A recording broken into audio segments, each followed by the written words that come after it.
waa kay waa waa kay jërëjëf Serigne Saliou Guèye ñu ngi lay sant bu baax a baax di la gërëm ñu ngi ñaan suñu borom mu defal nu tawféex bu baax a baax kon mbokk yi tey jii incha allahu taala dañ leen a fas yéene demal réewum France fekk fa Serigne Khadim Sill incha allahu taala kon mbokk yi incha allahu taala Serigne Khadim ma bàyyi la yaa ngi en direct ci Masrabu Safi fii ci Touba kon ma bàyyi rek nga wax nu naka ngeen di doxalee Masrabu Safi foofu ci France ak liggéey bu am solo bi nga xam yéen a ngi koy def. ok waaleykum salaam wa rahmatullahi taala wa barakaatuhu sëñ Koso ñu ngi lay nuyu te di la siyaare te di la jaajëfal bu baax foofee ngeen nekk te di ñaan ngeen daja fa ak tawféexi Cheikhul Khadim comme ni ngeen ko laaje rek incha allahu rabbi liggéey bi ngeen di def foofu ci résidence bi muy mashrab bi nu ngi leen ci ndokkeel bu baax fii itamit daanaka dibéer bu jot des na fi daje comme mu dul koor ak waxtu mu mën a doon di fi dund liggéey bi Serigne Touba bi ci njàngum alxuraan njàngum xasida ak rajas ak waxtaane mbaaxu Serigne Touba gi lépp ñu daje ko jox ko addiyee Serigne Touba te ñaan Cheikh Mouhamadul Mountakha mu yàgg fi lool te ànd ak wér ci barkeb Cheikh Ahmadul Khadim Mbacké ni ngeen ko waxee woon rek mbooleem daara Jaalibatul Maraaxib ak mbooleem kuréel yi nga xamante ne ñoo ngi Île-de-France ak li ko wër lépp waxtu wu jot danañ daje ci seen i bërëb dundal ndigalu Serigne Mountakha gi ni mu ko bëggee ba lépp loo xamante ni yéene na ko murit yi yéene ko julit yi sama borom defal ko ci lu kawe njortam ci darajay Cheikhul Khadim Mbacké comme dañ leen di delluwaat antenne bi rek incha allah rabbi tey ñaan ci barkeb Serigne bi sama borom nangu liggéey bi te yàggal fi Cheikh Mouhamadul Mountakha lool ba mu doon ab kéemaan ci murit yëpp asalaamaaleykum wa rahmatullahi taala wa barakatuhu. jërëjëf Serigne Khadim Sill ñu ngi lay sant bu baax a baax di la gërëm macha allah ci noonu nga xam ni noonu ngeen koy dundalee am na solo lool macha allah ñu ngi ñaan suñu borom mu defal na ci tawféex bu baax kon ma daal di delluwaat rek ci salle bi dellusiwaat fii ci Touba foofu ci mbaar mi Serigne Saliou Guèye bisimilah kon Serigne Saliou bisimilah. jërëjëf Serigne Kosso ci réaction yu am solo yooyu nga xam ne ñu ngi am foofu ci biir salle bi xam naa ba tey comme niñ ko baaxoo ànd ak yéen rek ñoo ngi taxaw ak kenn ci jëwriñ yi nga xam ne ñoo nekk fii ci mbaar mi ci biti comme niñ ko xamee salle bi mbir mi dañ ko séddale ci ñaari salle bi ci biir bi nga xam ne sëriñ bi ci lañ nekk ak i rakam waaye ci mbaar mi nga xam ne yenn kilifa yi ci lañ nekk ak yenn ci taalibe yi si musi nag mooy ki nga xam ne mooy jëwriñ ji nekk fii xam naa boo ñu mënoon tënkal liggéey bi nan la tëddee fii rek incha allah ci ñaari minutes. waaw ñu ngi siyaare sama sëriñ waaw comme ni ko direction générale defee rek daanaka ñu lañ koy liggéeyee dafa def salle bu mag bi fële xam ne fa sëñ bi nekk ak rakki boppam fii tamit moo xam ne mooy bâche bi dafa na ko defar goo xam ne daanaka murite na ndax am na climatisation dafa sëdd guy ak benn écran géant bi nga xam ne moo nekk sama ginnaaw ba nga xam ne maanaam dara lu xew fee ca salle ba dina lëmb fii boo seetee njabootu sëñ bi ci boppam ñoom fii lañ nekk fii lañ jàng alxuraan fii tamit dañ fi jàng xasida yi waa daara tamit fii lañ leen dël ñoom fii lañ nekk waa daara fii lañ dël yenn gan yi bari tamit fii lañ nekk ñu bari sax daanaka fii lañ gënal ndax moo gën a yaatu tamit waaw boo xoolee sama ginnaaw kaamil li ñu fiy wàcc ci alxuraan bari na lool xasida bari na tamit durus bari na lool macha allah moom organisation jaar na yoon lool ndax tam waa culture ñu ngi fi ñu seq ko ak yeneen membre de sécurité yi fi nekk yëpp daal. jërëjëf sëñ Modou Sy mu mel ne moom mooy jëwriñ ji nga xam ne moo nekk fii ci salle bi ci mbaar mi nga xam ne mooy deuxième salle bi ñu koy santaat bu baax a baax ci liggéey bu am solo boobu xam naa dañuy demaat ànd ak Serigne Kosso Seye incha allah ci réaction yi ci biir salle bi.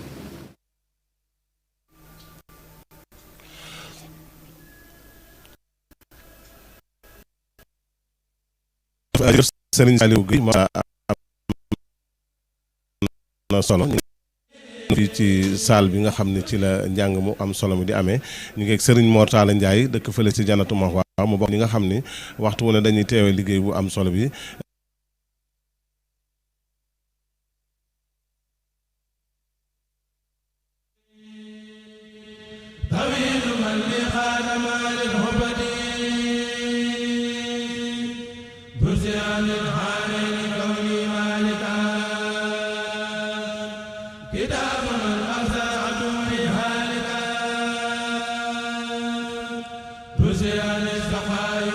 yal na yàlla yokk ay leeram bu wér képp koo xamante ne yaa ngi may dégg rek na nga wax sëñ Moussa Bassirou yal na yàlla yokk ay leeram di ñaanal sëñ Axma Mbàkke ci Gossas ci doomam yal na yàlla guddal fanam may ko wér ak kattan lii nag li ma ci wax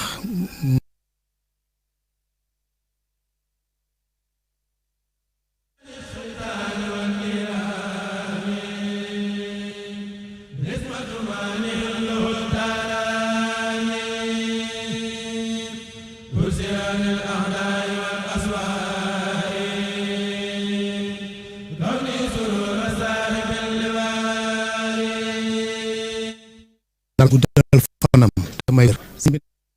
ñoo ngi toog fii ci mbaar mi nga xam ne moo nekk ci biti ci biir kër sëriñ bi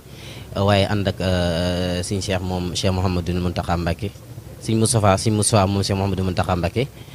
xam naa dañ koy bàyyi rek mu dikkal ñu ci jotaay bi am solo gi mu am solo ak nekk gi mu nekk dundal koor mu mel ne weer wi weeru dund la ci ruux ci côté yëpp rek xam naa sëñ bi ci ay tënk rek nga tënkal ñu lool ci ñaari minute rek incha allah. bismillah aouzu billahi min asheytaani rajim bismillahi rahmaani rahim wasalaatu wasalaamu ala asrafil mursalin sayidina wa mawlana muhammadin al makin mbokki taalibe yi mbokki jullit yi moo ngi leen di siyaare bu baax a baax di jiital ci siyaare bi ak nuyoo bi Cheikh Mouhamadul Mountakha di ñaan yàlla suñ borom bàyyi ko fi lu yàgg ba naa li mu tàmbali yëpp mu àggale ko ci bismillahi rahmaani rahim àggale ko ci alhamdulilahi rabbil alamin te lépp ñu ànd ko ak moom ginnaaw loolu it moo ngi sant yàlla bu baax di sant Sëñ Tuubaa ci jataay bii ndax jataay la boo xam ne ku fi dikk da nga xam ne jataay bu am solo la ci yoonu murit jataay bu am solo la ci weeru koor wi kon sëriñ bi nga xam ne moo ko digleen ànd ko ñun ginnaaw bi ñu ko ñaanalee mu yàgg fi noo ngi rafetlu jataay bi bu baax a baax a baax ndax jataay la boo xam ne ku fi ñëw rek da nga xam ne yoonu murit mi ngi dund weeru koor it mi ngi dund kon ñi nga xam ne ñoo koy taxaw muy ñoom la sëñ bi joxe ndigal di ko taxaw muy daayira Hizbu Tarxiya ci njiital suñu Yuusu Jóob ak mboolem ñu mu àndal ci liggéey bi ñoo ngi leen di sant bu baax di leen gërëm bu baax di leen xamal ne murid yëpp seen xol sedd na jullit yëpp seen xol sedd na noo ngi ñaan li ci Sëñ Muntaxa bëgg ko ci taaliba yëpp suñu borom defal ko ba defal ko ñu koy njortam kon noo ngi bég bu baax noo ngi sant bu baax di ñaan yàlla daayira Hizbu Tarxiya bi nga xam ne ñoom la suñu liggéey loolu lii suñu borom bàyyi leen fi te gën leen a yokk seen taxawaay gën leen yokk seenu man gën a yokk seenu taalibe ba lépp lu Sëriñ Muntaxa bëgg ci ñoom ñu defee ko ni ñu ko bëggee te ba def ci lu kawe seen jort wasalaamaaleykum wa rahmatullahi wa barakaatuhu. jërëjëf mu mel ne mooy Sëriñ Moustapha moom Cheikh Mouhamadou Mountakha Mbacké mu mel ne moom it ci mbaar mi fi lay faral di ñëw di fi dundalee kooram xam naa dañuy jox Baye Mansour rek incha allah mu yeggale foofu liggéey bi jërë ngeen jëf. waaw kon asalaamaaleykum wa rahmatullahi taala wa barakaatu kon ñuy sant bu baax Serigne Saliou Gueye mi ñu jottali kàddu yooyu ci ñi nga xam ne ñëw fii ci almashrabu saafi min al manbai shafi tey jii di fukki fan ak benn ci weeru Ramadan dëppoog le 1er mars 2026 di bisub dibéer ñu ngi fii kon kër Sëñ Touba gi ci programme bi nga xam ne boobu ba tey ñoo ngi ko ànd ak yéen di ñaan suñu borom may ñu kàttanuk ñu dund ko ànd kook yéen ba keroog weer wi di mat incha allah. di ñaanal Cheikh Mamadou Mountakha Mbacké mu yàgg fi lool te ànd ak wér di ñaanal njabootu Sëñ Tuubaa gi nga xam ne yëpp ñu ngi fi teew muy bis boo xam ne kenn ku ci ne fas nga yéene ànd ko gunge ko Cheikh Mountakha ba keroog weer wi di mat incha allah tey nag ñi nga xam ne ñoo ay njàng mi mooy kuréel bi ñu duppee Nuuru Daarayni bu Hizbu Tarxiya bu Rufisque ci njiital sëñ Cheikh Samb waaye du ma def lu dul jébbal kàddu gi ki nga xam ne moo war def tey waxtaan wi ci xasida yi ci anglais muy sëñ Waagaan Fay di mbokku taalibe bi boo xam ne day jàngale prof anglais la kon sëñ Waagaan ñoo may la nga jege si incha allah ngir nga mën a teg li nga xam ne mooy waxtaan wi nga waajal jëm ci wàllu anglais ci xasida yi incha allah.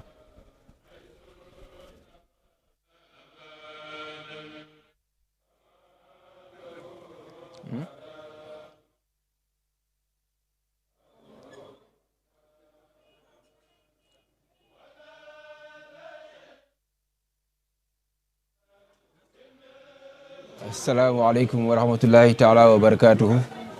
Dear viewers of Al-Muridiyyah TV, Alhamdulillah, we praise Allah for allowing us to gather once again in this blessed program, Al-Masrabu Shafi, Min Al-Manba'i Shafi, the pure fountain emanating from the healing source during this sacred month of Ramadan. I'm deeply honored and profoundly grateful for this precious opportunity granted to me to participate in this daily recitation of the poems of Cheikh Ahmadou Bamba. Today, with humility and love, I will present the poem entitled Huqqal Bukau. May Allah accept our efforts, purify our hearts, and draw us closer to Him through the barakah of Cheikh Ahmadou Bamba. Huqqal Bukau is a poem written by Cheikh Ahmadou Bamba before his exile. It's even before he settled in Touba. It's composed in what we call a Basid meter, meaning it's also a ta'iyya since all its lines end in T. The poem Huquq al-Bukau is an answer to the question posed by the jurisconsult Khali Majakhate Kalla. Huquq al-Bukau meaning, should we mourn men of God? The Sheikh not only responded with a resounding yes, but he produced a 78-line poem in which he backs up his answer. He begins subtly by saying, Innamal a'malu binniyat, meaning actions are only rewarded according to the intentions that inspire them. This prophetic sentence in the preamble gives a foretaste of the poet's response. From the very first verse, the Sheikh reformulates the question pedagogically as follows: Huqqa al-bukau ala sadatin amwati. Should we mourn the noble ones who have died? He thus takes up the question before presenting his arguments. From the very first line, the answer is clear and unambiguous. That's a very frank yes, which he hammers home 3 times, asserting, Takbil aradi alayhim kasamawati. They were mourned even by the earth and the heavens. He reinforces this assertion in verse 3 and 4. Oh sorrow, sorrow that strikes me. That's in verse 3. Takbil layali alayhim washuhuru mahan. The nights as well as the month weep for them, as do the evenings and the morning. That's in verse 4. From the 5th verse of Huquq al-Bukau, Sheikh Ahmadu Bamba develops an argument justifying the tears shed for the loss of these virtuous men because of the void they leave in the minds and hearts. The quintessence of these arguments appears in the first emistic of the 5th verse. They were faithful and serious servants, obedient to their master. What makes them icons in their strict observance of the one injunction addressed to all humans. وَمَا خَلَقْتُ الْجِنَّ وَالْإِنسَ إِلَّا لِيَعْبُدُونِي. I have created jinn and man only that they may worship me. This unique criterion for identifying those who deserve to be considered true worshippers is mentioned as early as in the 6th verse. The Sheikh states, they considered missing a word or gorging themselves on food to be obvious causes of catastrophe. In the 7th verse, he describes their fervor, saying they would rise in alarm to enliven the dark night with acts of worship. Then in the 9th verse, he adds, at night they fled their beds and forgot Salma, Layla, Huda, Hind, and Lubna. These names symbolize the profane women in Arabic, illustrating their renunciation of carnal passions to devote themselves fully to Allah. In verse 12, the author, Sheikh Ahmadu Bamba, evokes the subject of their conversation, declaring, we're concerned only with the mention of God, the One. From verse 14 onwards, the enumeration of the privation agreed to by his mystics in order to please their Lord gradually gives way to symbolism. The Sheikh is particularly pedagogical, using symbols to illustrate that the life of these men is comparable to a dwelling built upon pillars. These pillars, silence, hunger patiently endured, vigil, and solitude, are maintained under the guidance of a spiritual master.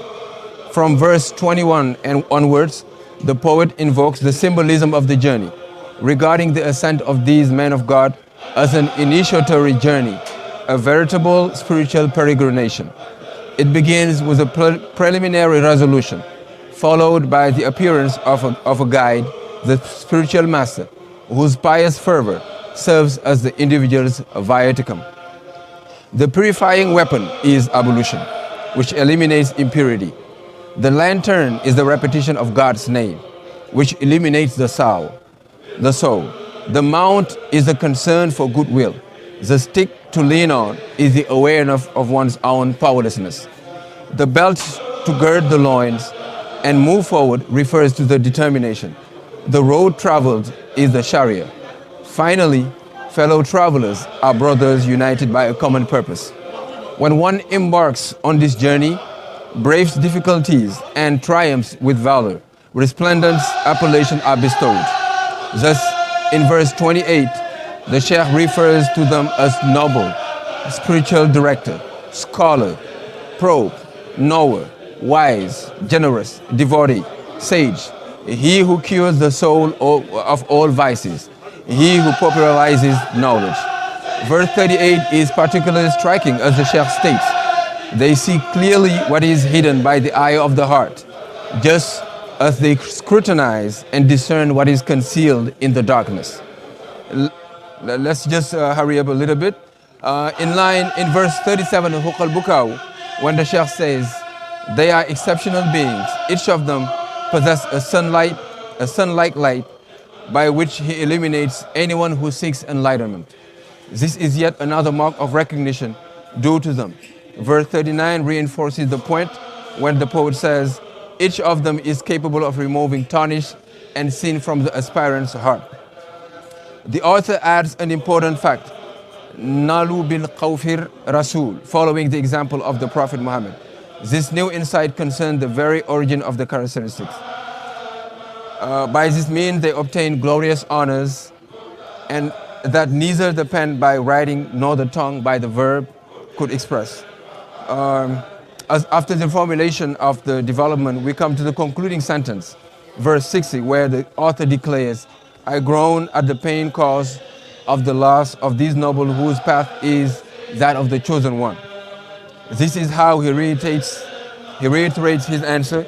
Yes, we must mourn them after all the developments. Finally, the definitive answer is found in line 71, in verse 71, as if to remove the ambiguity from his response. I grieve for the loss of these noble who have disappeared, taking them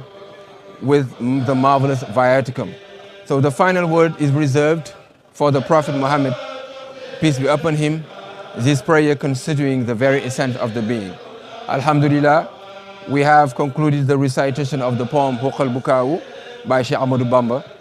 I renew my sincere thanks to Al-Muridiyya. Jazakallahu khairan. Alhamdulillah, thank you.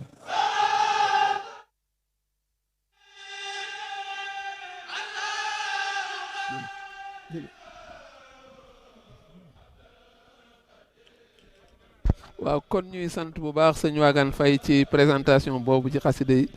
sa tur sant bu baax kon sëñ Wagan Faye ci buntu boobu mu ñu andil ci xasida Huq al-Bukau ci anglais muy buntu bu am solo ni gaawtu rek te dalal ki nga xam ne mooy sëñ Jaaji Seen ngir mu jottali ñu xasida yi nga xam ne ñoom la ñu war a jàng kon may fàttali ne Nuuru Daarayni bu Tëngéej ñoom ñooy ay njàng mi incha allah kon sëñ Seen ñu bàyyi la nga jottali ñu xasida yan lay doon ak tamit yan daaj lay doon incha allah. bisimilah barke borom Touba sëñ Mansour ñu ngi lay ziar bu baax a baax di ziar ñëpp ñi nga xam te ne ñoo ñuy seetaan ci télé bi kon bu ko defee ñu dëgmal leen li nga xamante ne moom la fi kuréel Rufisque indi woon li ci njëkk mooy lam yeddu daaju Hizbut Tarqiyyah xasida Ramadan sukuri lisil wujudi moom it daaju Hizbut Tarqiyyah bu ñu noppee ñu toxtal si bara ani sëñ Tafsir Diop waaye version sëñ Ibrahima Lo bu ñu noppee ñu teg si ndiini sëñ Moustapha Diop ak anabtu sëñ Bolla Mbay bu ñu noppee ñu teg si bismillahi lazi sëñ Moustapha si bàyyeextu waa kër sëñ Massamba ak yaa rabbi bil Moustapha waa kër sëñ Massamba ak farij bi jaahil Moustapha mi nga xamante ni moom la ñuy baaxoo di tëjee saa su ne di ñaanal Cheikh Mouhamadul Mountakha mu yàgg fi loolu te ñu yàgg ànd ak moom liggéey bi. waaw kon ñu sant bu baax sëñ Jaaji Seen mën nga dem kon ñu sant bu baax sëñ Jaaji Seen mi ñu doon jottali programme bi nga xam ne waa Nuuru Daarayni bu Hizbut Tarqiyyah Tëngéej ñoo war a jàng tey moom la ñu war a jàng ci kanam tuuti bu kilifa yi teewee ñëpp te waxtu bi jot muy liggéey bu am solo boo xam ne tamit waajal nañ ko Serigne Cheikh Samb ñu fàttali ko moom mooy ki nga xam ne mooy jiite njàng mi ñuy delluwaat di santaat rek sëñ Wagan Faye ci wax dëgg yàlla bunt bi nga xam ànd nañu Huq al-Bukau. Donc nous allons dans un instant libérer l'antenne et vous laisser suivre cette déclamation sur les écrits du Cheikh Mlamba. Et nous venons de vivre en direct la prestation faite par M. Wagan Faye, qui est professeur d'anglais, qui nous a présenté au Khalboukao une œuvre du Cheikh en anglais, suivi de Djadjisen qui nous a présenté le programme qui va être déclamé sous nos yeux. Et en attendant, nous entendons le Kourel Djalbatul Marakib qui est en train de déclamer les écrits du Cheikh, attendant l'arrivée des autorités. Et je vois également le défilé incessant de tous ceux-là qui sont des habitués, qui sont toujours là. Et nous avons vu Serigne Cheikh Bassirou Mbacké, Ibn Cheikh Abdul Khadr, le porte-parole du mouridisme, et les autres également, et tous les autres qui sont toujours là présents. Et il y a également à rendre grâce à Dieu pour ce programme, n'est-ce pas, qui véritablement suit son bonhomme de chemin. Nous sommes aujourd'hui le 11e jour du mois lunaire de Ramadan, et c'est également des moments féeriques, les gens en redemandent toujours, et particulièrement les week-ends, vendredi, samedi et dimanche.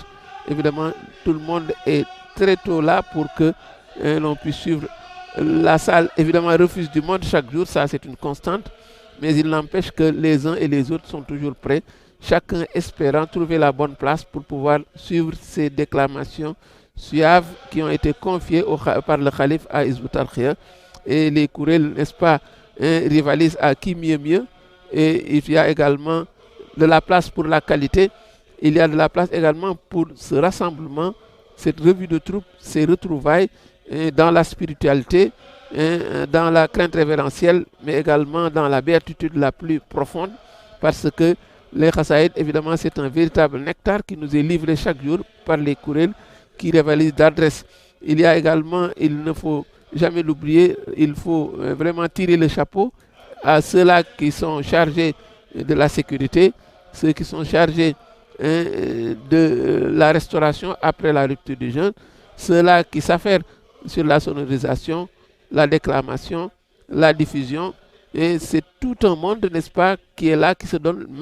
la main pour que véritablement les choses baignent dans l'huile, pour que tout marche comme sur des roulettes. Et il est heureux que les choses se passent ainsi chaque jour. Et nous prions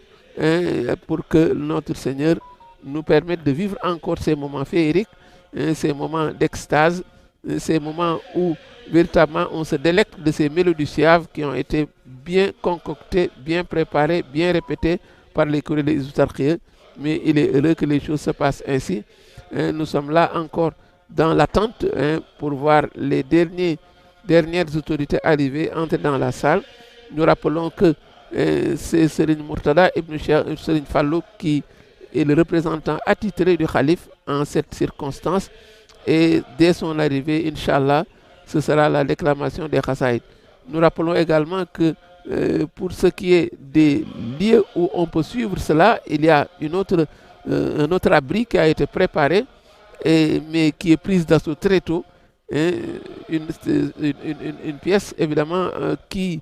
refuse du monde chaque jour. C'est dire donc que les gens sont vraiment attirés irrésistiblement par ce programme